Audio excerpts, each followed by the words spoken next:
शादी मुबारक का डिस्ट्रीब्यूशन था आज गोल्डन पैलेस फंक्शन हॉल कमाटीपुरे के अंदर।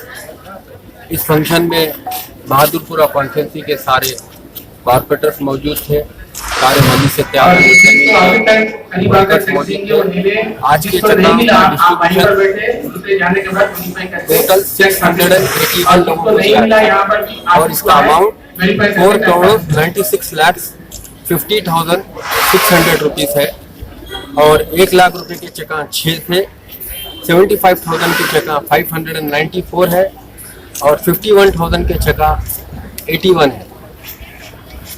मुझे खुशी हो रही है आपके चैनलों के ज़रिए ये कहते हुए कि बहादुरपुरा कॉन्स्टिट्यूंसी में हैदराबाद सिटी के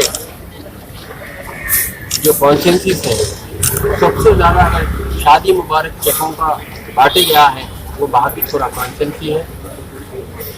मजलिस इत्तेहाद अल मुस्लिमीन और सदर मजलिस इत्तेहाद अल मुस्लिमीन या वो शादी मुबारक स्कीम के चेका होने दीजिए या पेंशन के होने दीजिए या ओल्ड एज के होने दीजिए